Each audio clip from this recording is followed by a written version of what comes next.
Shalom. All praises to Yahweh, Bahasham, Yahweh Shai, Bahasham, Rachakodash. Double honor to the apostles of Great Millstone that do rule well. Peace and blessing, salutation to the elect. To you, I say Shalom. Before I get into this lesson, it's an in-transit lesson. I'm at the red light, and to the left of me is a woman, with a sign says desperate, laid off widow. It says desperate, laid off widow, and I couldn't read the rest.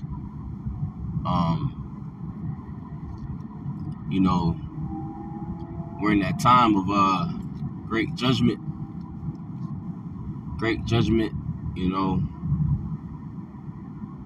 the beginning of sorrows.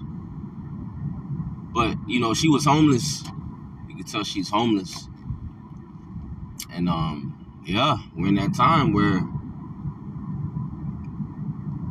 hey, people are in straits. They are in a position of difficulty in these last days. All right. Let's get into this lesson now. I want to start in Isaiah 9, verse 6.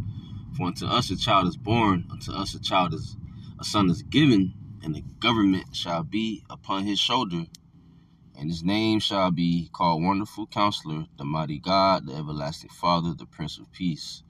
Of the increase of his government and peace there shall be no end, upon the throne of David and upon his kingdom, to order it and to establish it with judgment, with justice from henceforth even forever. The zeal of Yahweh of hosts will perform this. That's right. So,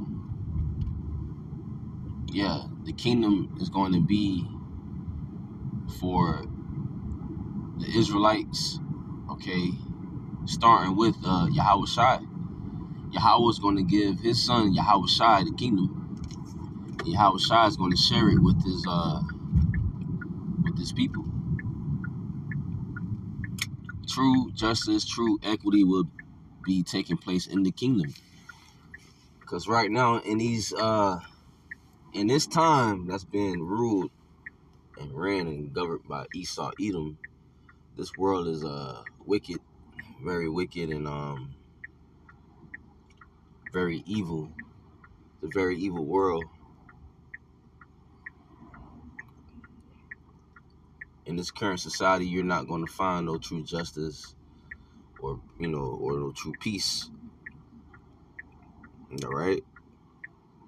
So that son, that child is talking about Yahweh Shai, the only begotten, who died on the cross for the nation of Israel, starting with the elect. And that's the good news. Letting our people know, all right, America's not the end-all, be-all. This Babylonian system is not the end-all, be-all. There's a world to come, a kingdom to come that's going to be governed and ruled with justice and equity and with righteousness, man. And in the kingdom, guess what? We're going to have new bodies. All right? We're going to have new bodies in the kingdom of heaven. We're going to live eternal, an eternal life, having immortal bodies, being able to live forever. Because these mortal bodies can't make it into the kingdom. Because of what? These mortal bodies is full of sin, all right, full of the flesh. So we need new bodies. And that's going to happen very soon, man. All right. This is Isaiah chapter 2, verse 1. The word that Isaiah, the son of Amos, saw concerning Judah and Jerusalem. And it shall come to pass in the last days that the mountain of Yahweh's house shall be established in the top of the mountains, and shall be exalted above the hills, and all nations shall flow into it. That's right.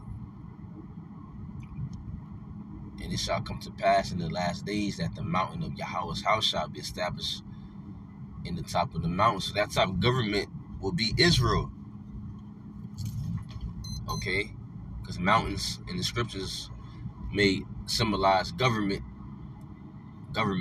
you know. So the top government in the world to come will be the nation of Israel. All right? And we're going to be over these different nations, ruling over them. That's why it says what? And shall be exalted above the hills. You know, these lower nations, these nations that's considered great nations and lower nations, well, guess what?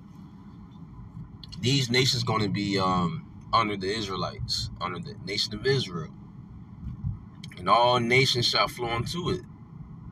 And many people shall go and say, come ye and let us go up unto the mountain of Yahweh, to the house of the God of Jacob. He will teach us his ways, and we will walk in his paths. For out of Zion shall go forth the law and the word of Yahweh from Jerusalem. That's right. So that's not taking place right now. Many people not trying to, you know, follow the small hats, the 1948ers. They're not trying to follow them, you know, because those are not the people of the Lord. They claiming to be the people, but they're not. People not learning from them, you see. But in the kingdom to come, these different nations are going to learn from the nation of Israel. They're going to learn of the laws and the commandments and how to properly worship Yahweh, Bahashim Yahweh Shai. Okay? These different nations, they're not going to have new bodies. They're not going to have the new covenant written in their minds. But the nation of Israel are and will. All right? And he shall judge among the nations and shall rebuke many people. And they shall beat their swords into plowshares and their spears into pruning hooks. Nation shall not lift up sword against nation, neither shall they learn war anymore. So no more war. No more war. You see? No more war. That's how you know. So when the true Israelites be in the land, it's going to be no more war. Right now there's war happening. When the true Israelites be in the land, it's going to be peace on earth. There's no peace on earth. The wicked are ruling in these last days. The wicked being Esau, Edom, the so-called white man. All right? And there's no peace on earth. He's the harbinger of death. Okay? This is what Esau, Edom does. He's for death. He's an advocate of death. You know? So, yeah, man. Hey, with that, you know, I want to give all praises to Yahweh, Bahasham, Yahweh Shai, Bahasham, Chakwadash, Shalom.